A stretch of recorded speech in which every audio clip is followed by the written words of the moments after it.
Hello, my friend. Hello, Jason. Hello, I people. wonder if it's accurate that this is episode 8. I think I looked in our last episode of Airplane Mishaps was 7, and I think now we're at 8. Pretty wild. Yes. My name is JayRy. This is my friend Jorge. The series is I Wonder here on JayRyWorld. We talk about life, philosophy, hopefully interesting anecdotes from our experiences. Some of it delves into plant medicine, philosophy, all of that good stuff. So here we are. It is May, and I guess we're going to get a little deep. We're going to get a little philosophical today, talking about quality of life. So we'll start with the question. That's the whole game of the show, right? So Jorge, Yes. I wonder, when did you make the connection? So it's the uncomfortable phase right here. I'll put some cream on while you're talking, because Lord knows once I ask you the question, you can go for it. Oh, that would be a nice thing. Like we share on camera. ASMR. That's right. Somebody would pay for that. I wonder, like, what are your secrets or ideas about maintaining an active quality of life? I know I didn't just pull that out of my ass. We talked about this before, but it's kind of a Yeah, it's big, and even then, even if the where to start it from, I think that from having co-parenting a dog, yeah, at least go. I was thinking we were going to get through at least 5 minutes before the dog came in, but well, the dog is a teacher.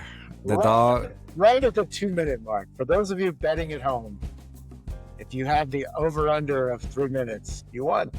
that's right. By the way, happy Mother's Day to anybody out there. Yes, Today's it isn't releasing on Mother's Day, but yes. no, but it's Happy Mother's Day season. today. Yes, recorded on Mother's Day. Be grateful if your mother is around. Anyway, so yeah, no, the dog has been a teacher.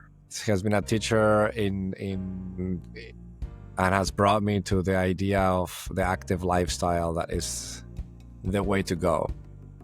Yeah, the idea is like, when you become a parent or you become of a certain age, at least I got the realization that if I don't work out, for example, like my body starts to feel like I'm like 90. Like I feel like old, my back, blah blah blah. So like you have to Remember work out. when you were signing up for those like fitness challenges with those with the vegans? Yeah. With the it's always the people that like with the sickest. I mean, that's, I guess, makes sense. So people with the sickest body, and like, we're not going to look like that in 6 weeks. And we could do something, but bless them for their fantastic result. Well, I'm going to Burning Man this year. That's one thing. I have my ticket, so I'm going after this after 2025. Yeah, I haven't been in like a couple of years, so this is the big anniversary. Is it? Yeah. This is like the 225th anniversary, isn't it? I have no idea. I've been completely disconnected from everything. The dog has become like solving for the dog has become the dog. So you're so wrapped up in the dog, you didn't even listen to what I said. I said it's the 225th anniversary of Burning Man, and you just walked right past that. No. I mean, I did hear it. Couldn't possibly be that many.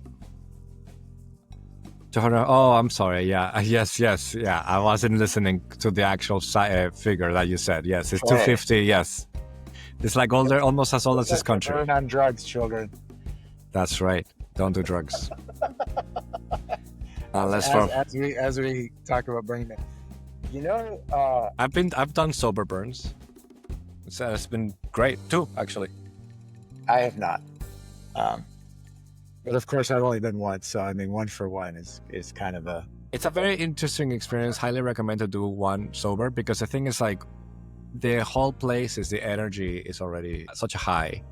Getting there, such a commitment, blah blah blah. Like so many hours with no sleep, tired, getting in. So it's you're already like in that mode, even without any drugs. Yeah. Okay. Fair. I would say though that I would say that the enhancements are also helpful dealing with the annoyances of Burning Man.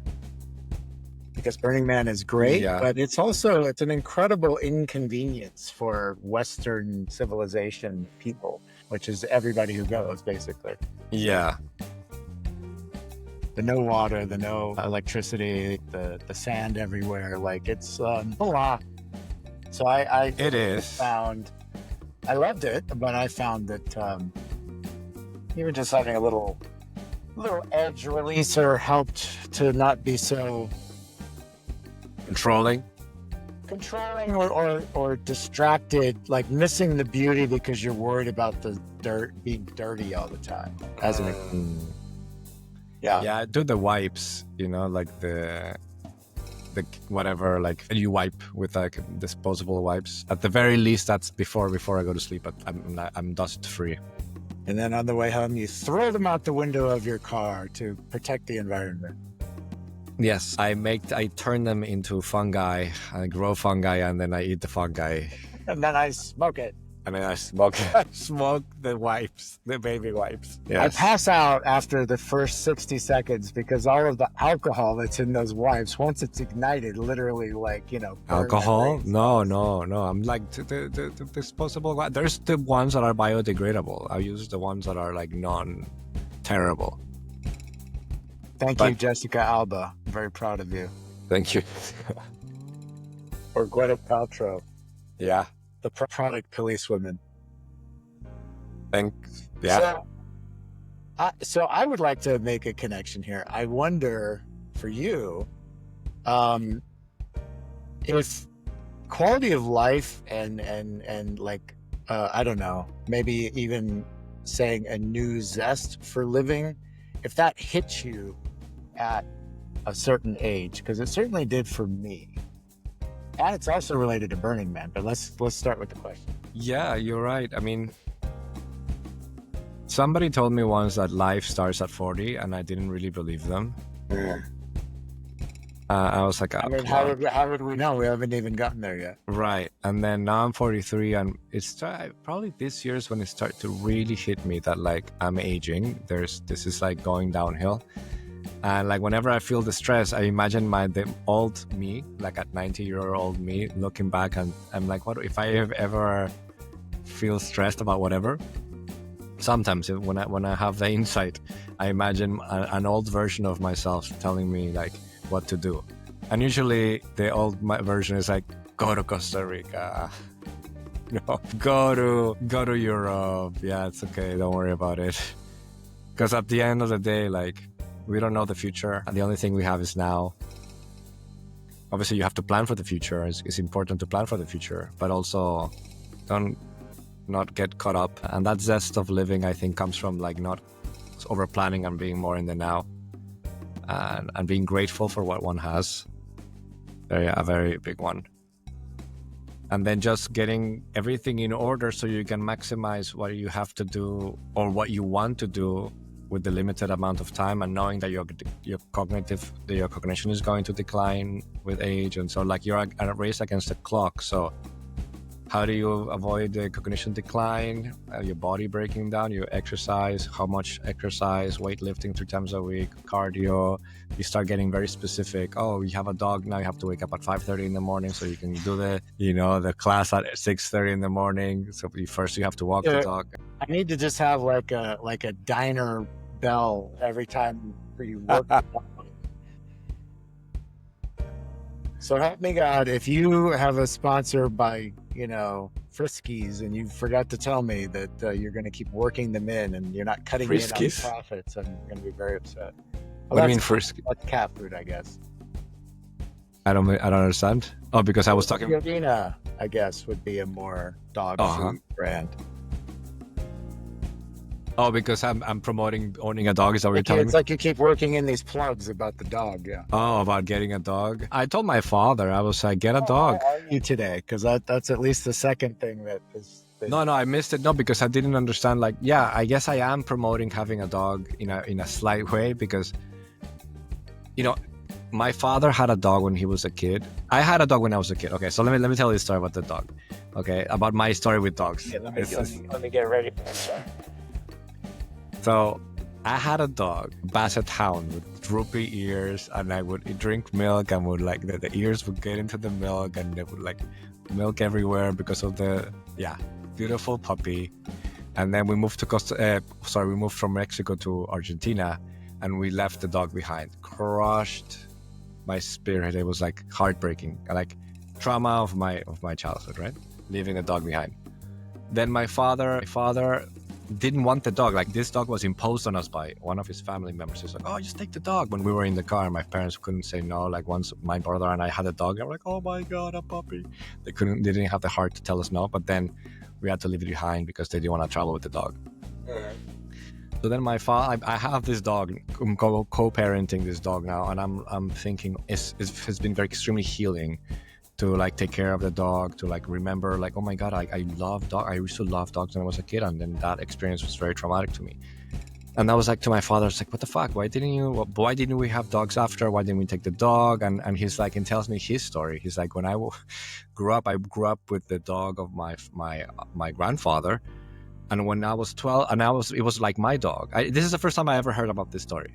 And it was like, this was my dog. And me and my brother would go every week or every day to play with the dog. And suddenly, when I was 12, the dog died.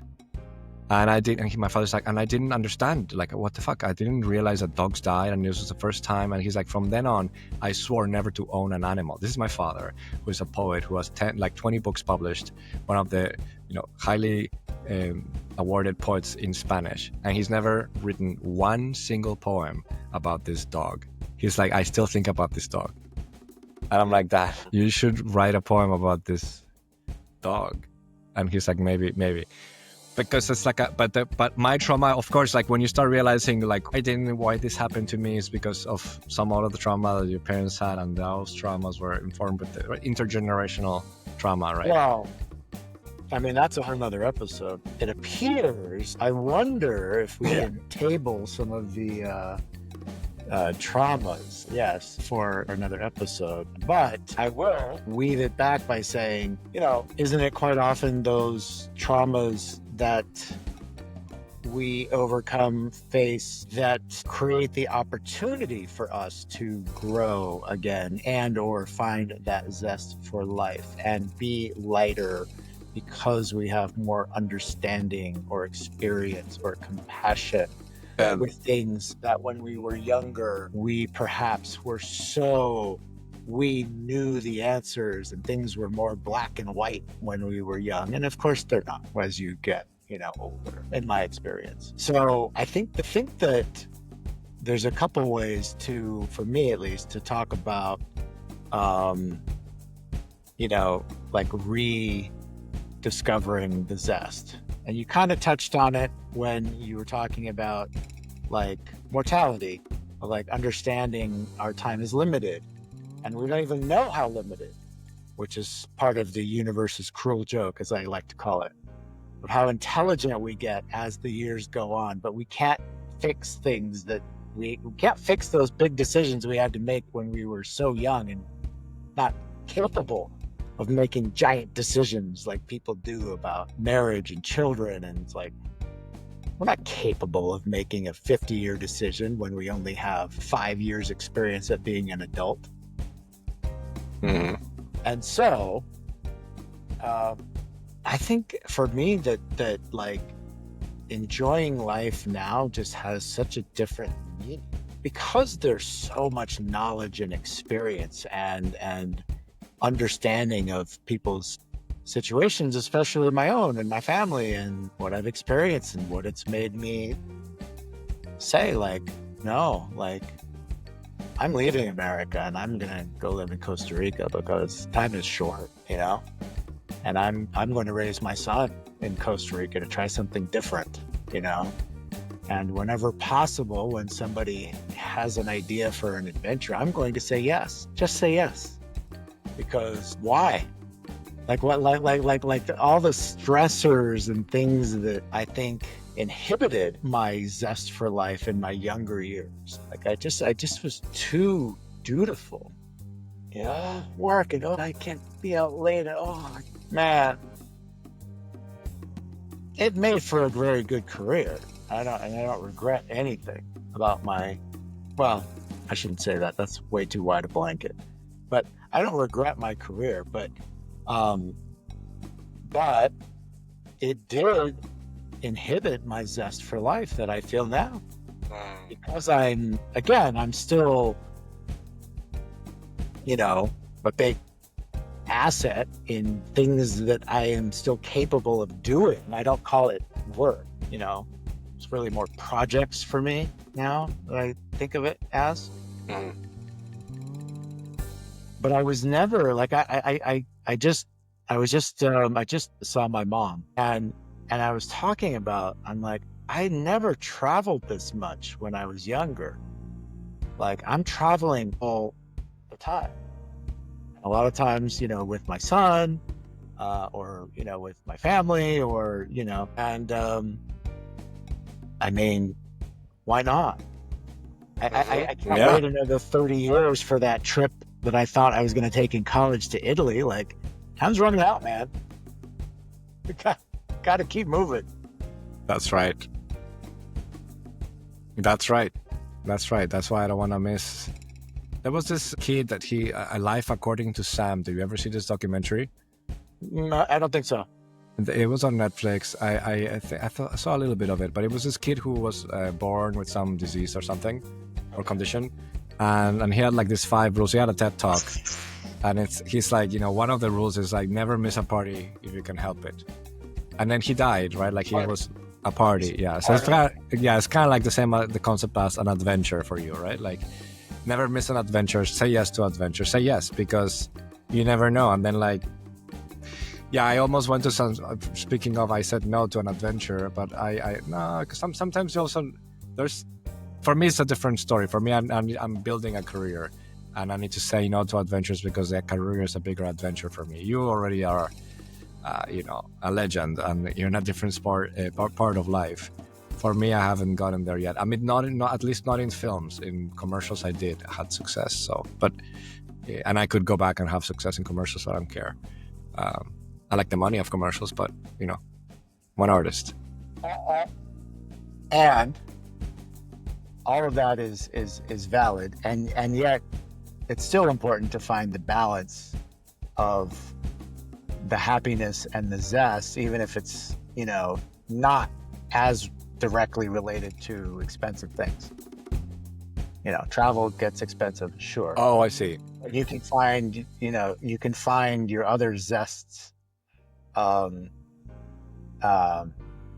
think again, I mean, everybody's walking a different path, right? But like, I think for me, like, it's just so key to stay in the game of zest for life, right? Of like enjoying life and finding those things that keep you happy and keep you going. Like, it's something that again, I call it. I'm not a big God person, as we've already talked about, but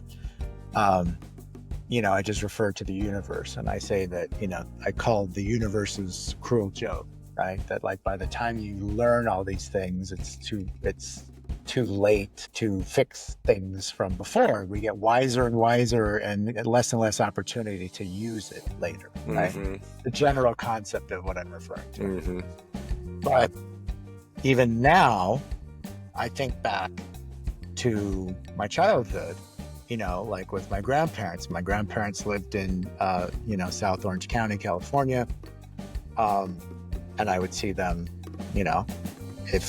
if not every weekend, every other weekend or something like that. It was always a family meal, a family get together, somebody's birthday, or just to go and kick around on the beach, right?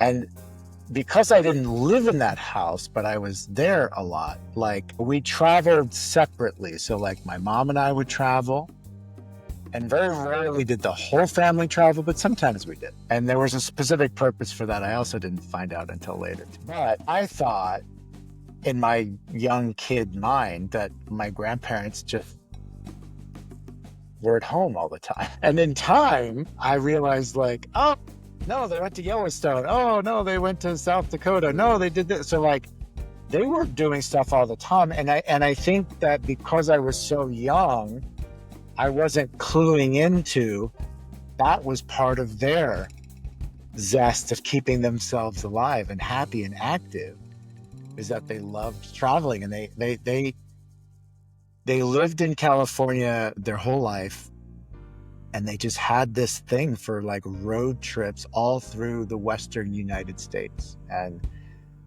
next thing I know, they'd be in Colorado, or they went to Albuquerque, or again, went and saw Mount Rushmore or Yellowstone, or all those kind of things. In that moment, I wasn't like picking up on it, but now I look at it too as like, yeah, they were aging and they were still saying, hey, I gotta see these places in the Western United States that are physical miracles, that are drivable. And that was part of what kept them happy. Mm-hmm. And I know that that's true only, again, the cruel joke, because of their losses. Because when life got so heavy, and my uncle died before my grandparents, and then one grandparent went, then it's like when you've lost your way, or you've lost having something to look forward to, even if it's just a trip, or it's singing Christmas carols around the piano, if that's what your family does, or something. Like, there is a real thing about that, keeping some quality of life and hope and forward looking, of like, oh, this is coming up, and it warms the heart, I feel. What do you think about that? Wow, so very beautiful. Yeah, I'm just taking it in.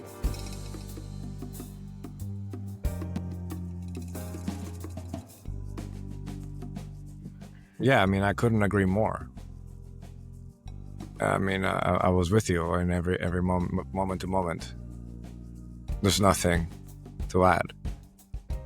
It's wild. I wonder if this happens to other people, and I don't know if I've mentioned this before. But there are times, my grandmother's been gone now for over 20 years. It's been a while.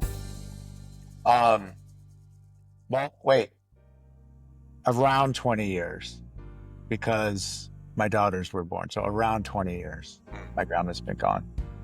There are days that I wake up and just like my mind is just playing an old reel, if you will. And my mind goes, oh, you need to call grandma today. Like, it's just wild. Like I'm like, where in my mind did I forget that she's not available to take my call, right? And or is that perhaps, this is where we get back to the psychedelics, is that perhaps the universe telling me that she isn't gone, and that I don't have to call her on a phone, because we are still connected, right? And we are still thinking of each other somehow in the universe of believing that energy never dies, or that we're just relocated and the physical body's gone and she's relocated, not to heaven and not the gray bearded man in the sky, but that we do have some type of connection still. I don't know. I would be annoyed with myself sometimes when it would first happen. This was before I got more into plant, right? I'd be like, what's the matter? Like, what are you thinking? Like, you can't call her. Like, is that me feeling like I didn't call her enough before she passed or something? And then I'm thinking that, but now, like, my thought on what that is different. I'm thinking it's more like, well, do something to honor her today, or just talk with her in my own mind, or in my own moment, or something like that. So, I don't know if other people have experienced that or not. I wonder. I haven't had people, family members or people that are close to me. Actually, that's not true. One of my best friends, but like I had been disconnected from him for a while, and in ayahuasca he came up in my trip for sure, and I had to forgive him for dying, and forgive myself for not helping or being more involved in his life, and that was like a burden. But I've never had, somebody dying where you don't believe in heaven. It's interesting. This is when it becomes very metaphysically interesting, right? So one thing is that the idea of your grandmother, the idea of an agent that speaks in certain characteristics and walks in a certain way and looks a certain way and have certain properties, that idea remains in our memory. And so when we can talk to that, or we can ask questions and imagine how that agent would reply based on our experience of that agent or our idealized experience of that agent. So in that sense, everybody that has existed or that exists still in our memory still exists in the way that Hamlet exists as a fictionalized idea, or an idea, a fiction, a story that we have about the person. It's not the person themselves, the person is gone, but the story that the mental model of that we've created of that person still remains. Yeah. I think the model of feeling, people discuss the idea of still connecting to loved ones, or a psychic, or praying to God, or I speak with God, or things like that too. Like, I guess it's not that different, for me to have this feeling or idea that there's still a presence, or a not mentoring, but like there's still lessons and things that I learned from my grandmother that affect every day of how I operate myself. And again, this is not something that I could have pieced together when I was younger. Yeah. She died. We buried her at sea. We had a beautiful ceremony. It hurt. I didn't feel any type of release or not release, but I didn't feel the comfort of still feeling that her influence remains, and her memory remains, and her importance remains. So I think that that's something that, for me, being middle-aged now, or upper middle-aged now, depending on how far I go, I just walk and feel my life differently. Again, it's a quality of life thing, because I feel this comfort of not this terrible fear of death and loss and trauma. I don't fear and have it cave me as some traumas and things have in the past. So I think. But how does that relate to your grandmother? Is that a lesson from her? What I'm saying is that I can take comfort now in her death and her memory, and know that it's building me.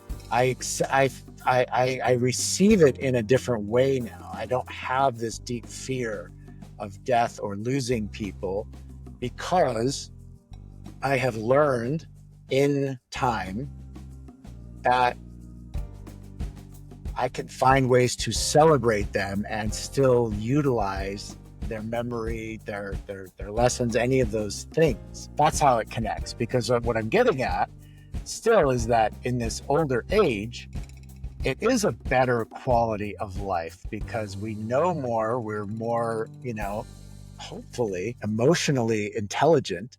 I'm saying Hopefully. that these things, it's not a guarantee, but I'm just saying I take comfort that I know a lot more. There aren't things that truly scare me or worry me on a daily basis. And that's something that comes with time and continuing to live life to its fullest and create your happiness and having something, to look forward to.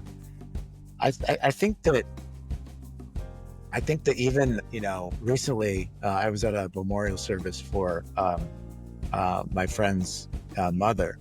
And it was beautiful. I knew her, and I cared for this woman, Barbara, and just seeing the the room full of maybe 100 people, and the different reasons why they were. Some were connected as family, some were connected as friends.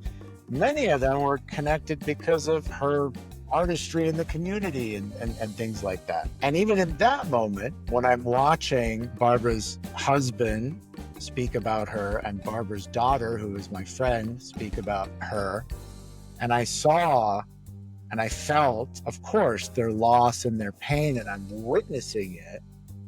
And yet, like, I was emotional, like, during the service, and I'm watching, and I'm just kind of like observing the room too. And there were some people that were in the space of joy and celebrating and the memory, and there were some people that just couldn't even talk because they weren't there yet.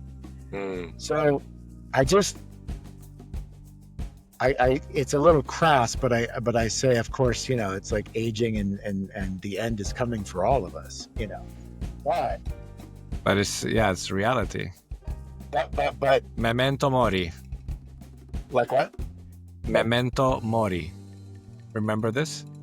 This is the Stoics say is Latin for remember that you're going to die. It was the philosophy of like being present, like it's like a meditation on the futility of the transience or not. Yes. Yeah. Yes. You're about 3 minutes overdue for a dog comment. So tell me how the dog is making you happier and live longer. Well, let me talk to what you were saying about the zest for life also, and yes, I'll relate it to the dog. I remember I had a lot of fear as well. I can totally relate to everything you were saying. Like, I had a lot of fear about life, about things that were like scaring me, like being a father, or like things that I wasn't even considering because it would be like too overwhelming to even think about. And then with this dog, there was a moment where I felt a fear of becoming too close to the dog, to falling in love with the dog, basically. What creating an emotional attachment entails. If I create an emotional attachment with this dog, then I know that I will suffer when the dog inevitably dies, if I don't die first, right? But like if the dog dies in 10 years, 12 years, if everything goes well, I'm gonna be heartbroken. Sure. And I remember a therapist that I had, something very wise he said to me. It's like, if you want to experience more joy, it's like the yin and yang. If you want to experience more joy, you have to be open to more pain. And because the more you love, the more people you have in your life that you love and love you, the more you're exposing yourself to heartbreaks, because everybody dies in the end, especially pets. And so there was some decision where I had to just go ahead and let the dog into my heart, knowing, accepting, like signing on the dotted line. I sign up for the inevitable heartbreak when this animal dies, and I like happily thank you and gratitude for having her. And that kicked in the paternal instinct to like, I want a wife, I want kids. You know, I want to be able to like train, and not train though, I've trained the dog, but like educate the kid, you know, teach the kid basically, you know, be the dad, teach how to hunt, this kind of type of situation, not hunt, metaphorically hunt. It's a new land at Universal Studios, how to train your kid. That's how to train your dragon, how to train your kid. That's right. That's a new ride. How to train your kid. Well, the music group, the Flaming Lips, put it so eloquently with the song and the line where they say, "Do you realize that everyone you know someday will..." And instead of saying all of those goodbyes, let him know you realize that life goes fast, how to make the good times last. Like, it's like, God, that song like makes me tear up every time I hear it. I love it. It's on my emo playlist for sure. Wow. And I think if I do have some type of gathering, I would like for that song to be played, or at least that verse. Oh, that's this. You heard it here first. Flaming Lips. But, let me see. Which song is it called? Flaming Lips, Do You Realize? Yes. Yeah. It's Excellent. pretty well known, but it's not a, everyone doesn't know that. But it's Yeah, it's so relevant. for sure. And again, I guess it also just gets back to, like, it says it in the song, but also just the general philosophy. Isn't that how everything with life is? Meaning that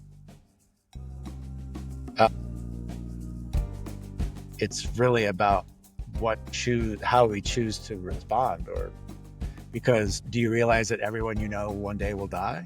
Do you realize that this dog will die? Do you realize that every hair of yours will fall out?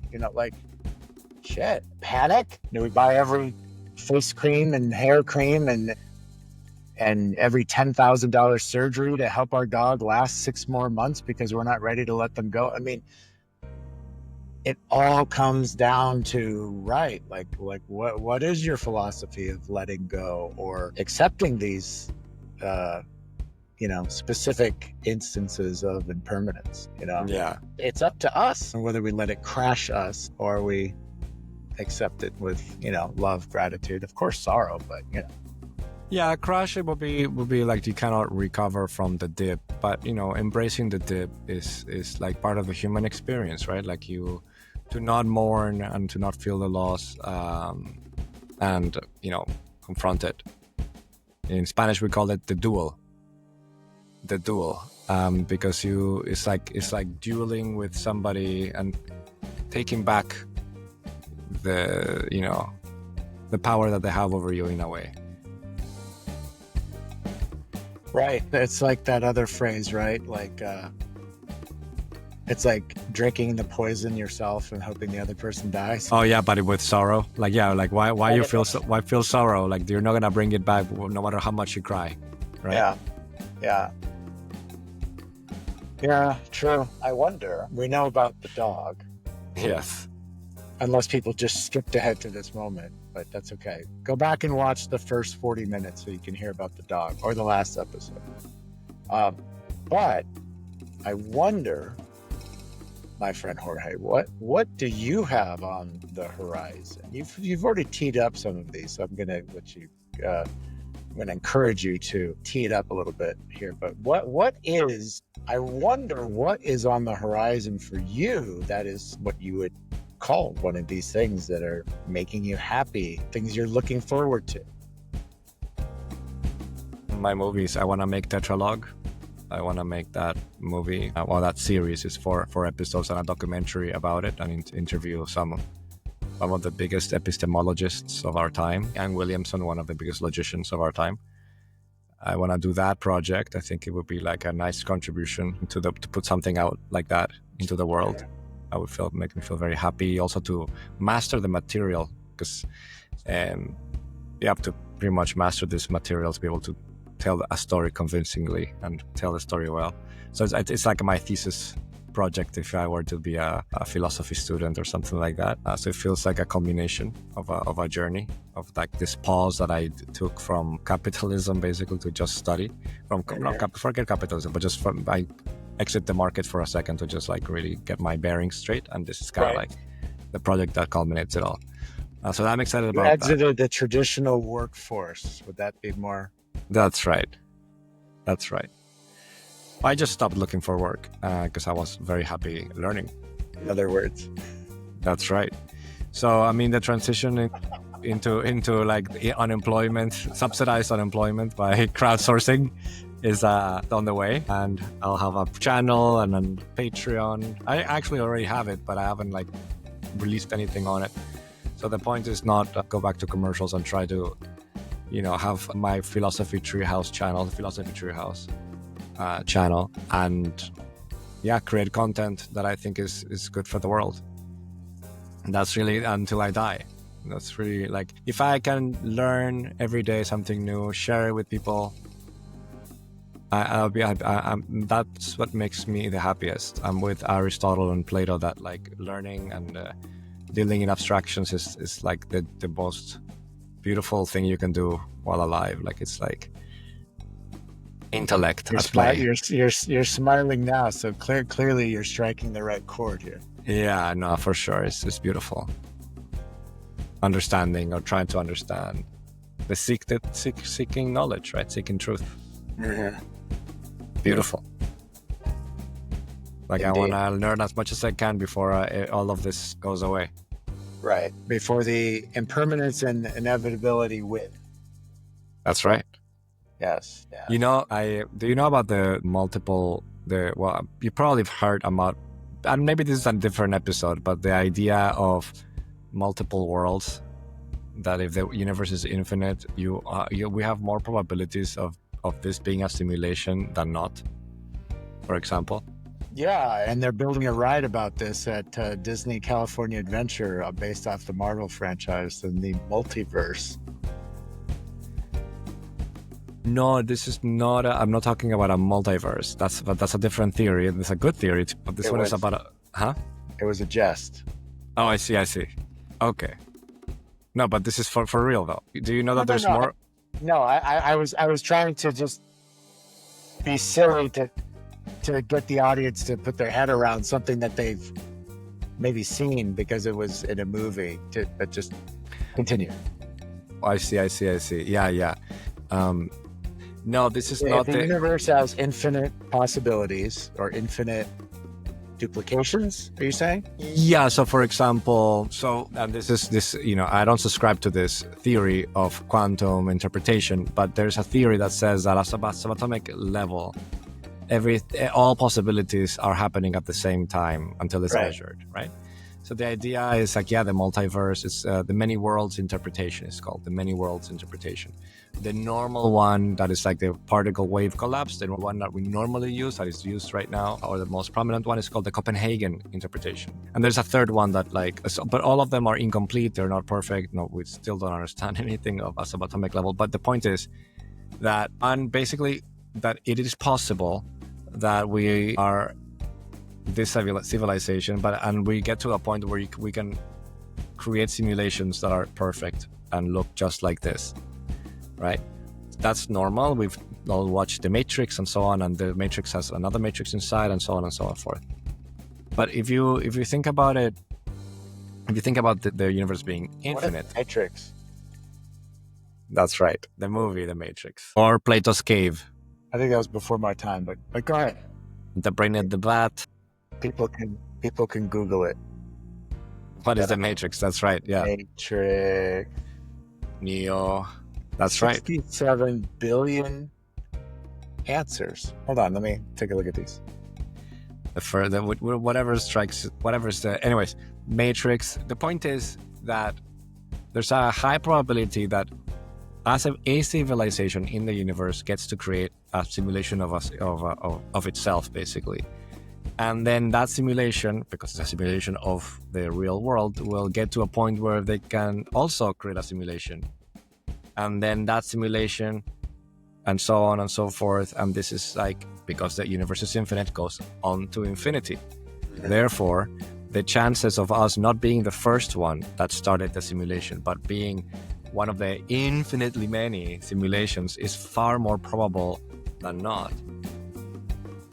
And right next door to the Marvel multiverse attraction they're building at Disney's California Adventure, there's another attraction by Marvel called Spider-Man Web Slingers. And in that, the spider bots keep replicating themselves out of control.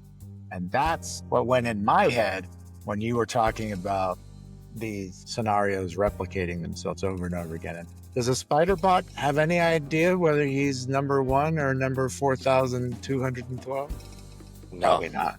No, they don't. Of course, this doesn't change anything to our what do we do. Like, it's just like an interesting thought experiment. I don't think that this is true, because I don't think the universe is infinite, which is important, right? The moment you consider the universe is infinite, it means that there's infinite possibilities and so on. Well, some things are necessary, but there's many, many more things that you can do if things are infinite, right? You can think of a universe that has where the gravity is opposite, that it repels or whatever. Sure. Anyway. Well, the place where my mind goes is, I wonder if it's true. I wonder if it's not true. I wonder what I can do with that information anyway. Like even for me, yeah, I know that my happiness and my zest for life has a limit of, I don't need to know everything and I don't need to explore everything. I don't want to be a vapid wasteland of, you know, only watching, Netflix and having my worldview carved, only by entertainment. Mm-hmm. But on the other hand, I don't take the bait on every deep philosophical thing, because at some point, sometimes that's where my head goes. It's like, well, what am I going to do with this? Even if There's even nothing. No, well, there's nothing that this is about. This is metaphysical. It's not moral philosophy. Like, you're right. Like, so if the fact is that we live in a multiverse or in a simulation, does it change how early I wake up tomorrow morning? Does it change what do I eat? There's nothing that changes.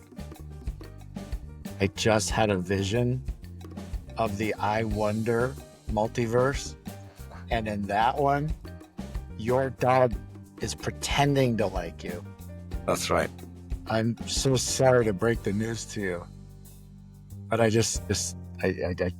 Well, here's like why some people might find comfort in this idea. I'm a hard determinist, which means I don't believe in free will. Okay.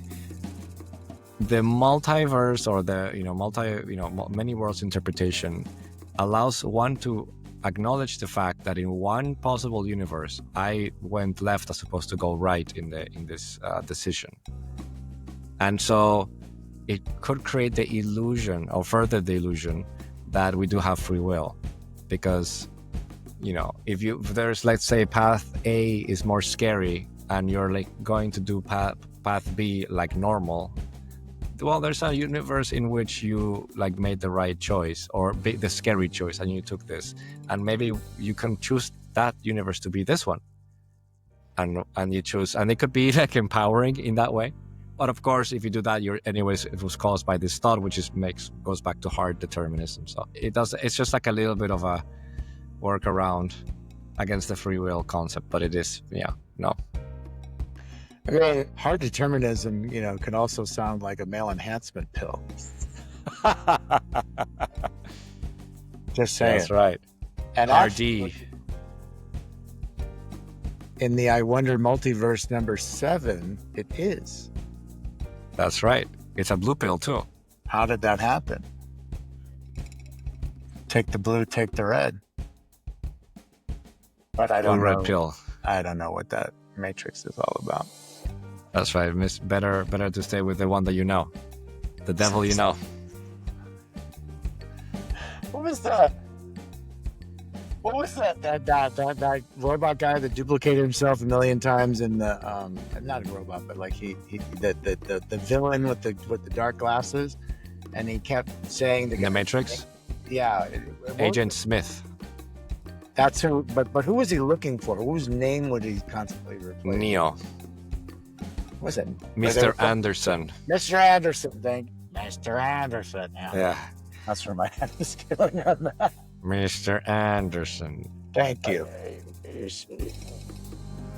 I knew you would know.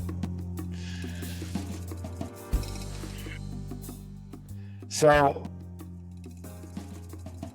do you feel like, we don't have to name names, but have you experienced people in your life that have not been struck yet by the zest for life? Yeah, I got this friend that moved to Costa Rica because he wanted zest for life, but then ended up... No, I mean, who do I know that is like... You're not even going to finish the fake sentence? No, because it was not enough. It was not funny enough. But I don't have most of my friends. I have one friend, actually, or used to be my friend, that is now an alcoholic and in a deep hole, and we all tried to get her out from high school. That was the only person that I could think. Yeah. My dad sometimes can get like a little on the blue side, which is why I was like, maybe you should have a dog. Now I have That's right. Or come visit mine that I'm, a cousin of. That's right. Yeah, what about you? What about me? What? I mean, that you have people in your life that you feel like do not get this zest for life, that they don't. Well, yeah, sure. Well, I mean, that's of course it's from my own experiences is how I generated the question. But it's but I could put an even finer point on it. So, I made a huge career change within the last year, and there was an unnecessary amount of conflict with one specific person, although there was conflict with the whole superstructure of what was going on, and I just walked away because I could, and I was not interested anymore.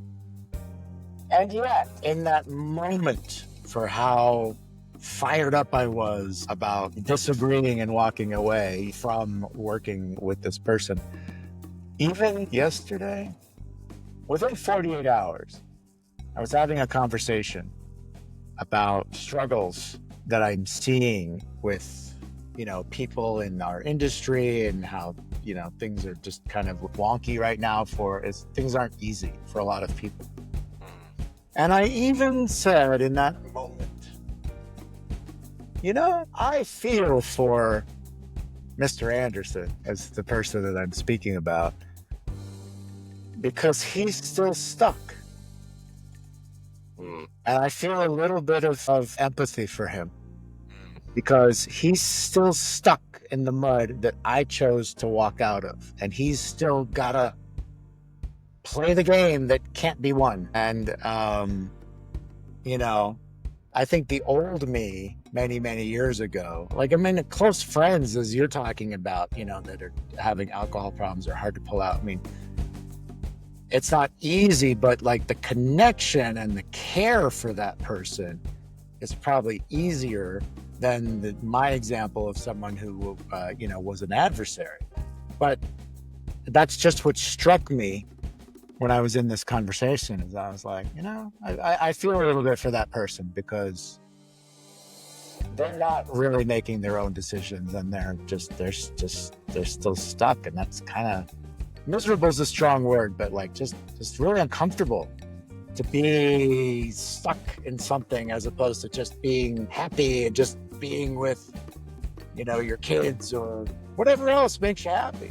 And the worst part is that most people don't even have the awareness that they're not even aware that they're stuck, right?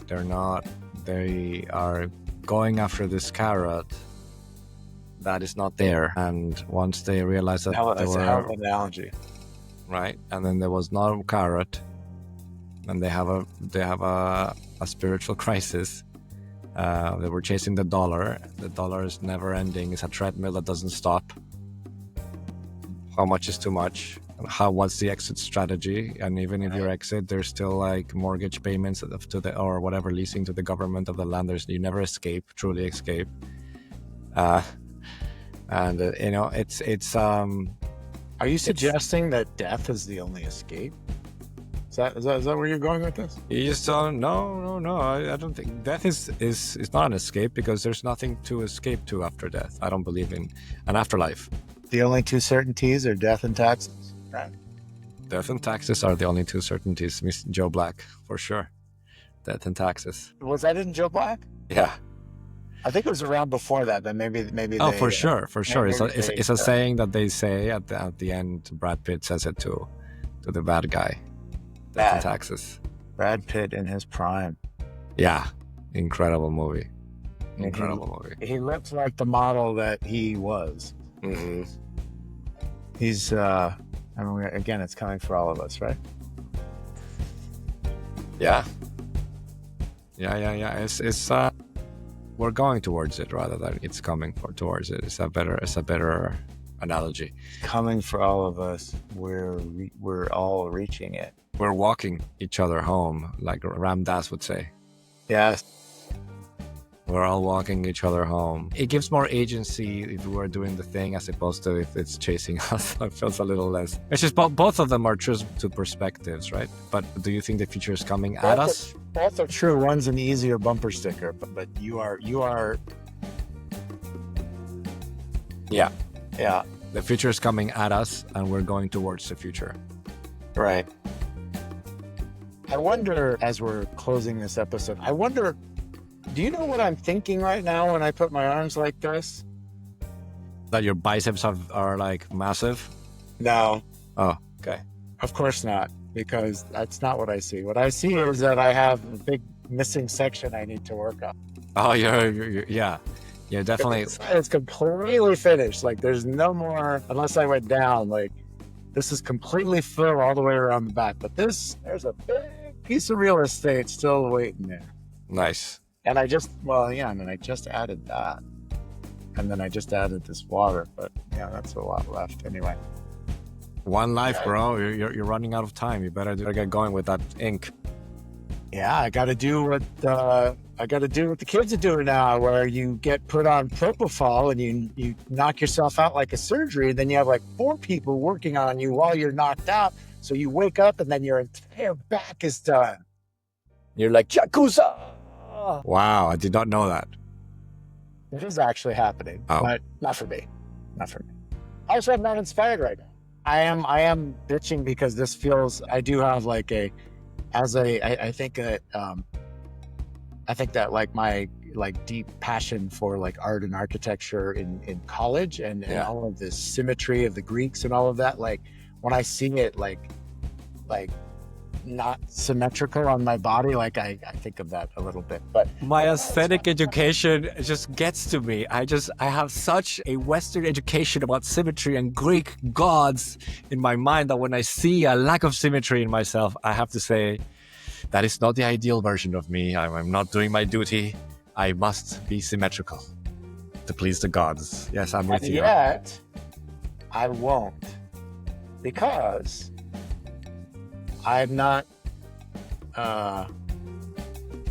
inspired right now. Like every piece on this, I mean, every piece has a purpose, but especially this side is everything that's happened in Aya, or psychedelics, and I'm behind. No, that's not right. I'm not that I'm not behind, but nothing's happened recently, so I don't have a story that's burning for me to put there right now. But it will come. It will come. Mm-hmm. I'm going towards the new story. That's right. Or you're walking towards it. Yes, you're walking, or it's coming at you. It just came to me. I walked into that idea myself. Will you just walk me home, Jorge? Yes, I will. Thank you, my friend. Thank pleasure, you. as always. What is the name of the dog? The name of the dog is Nia Mochi. So Nia, when she's misbehaved, say Nia, come. Or Mochi when she's just like the cute name. But she responds to both. Okay. Yeah. Okay. Good to know. I got to tell our merch providers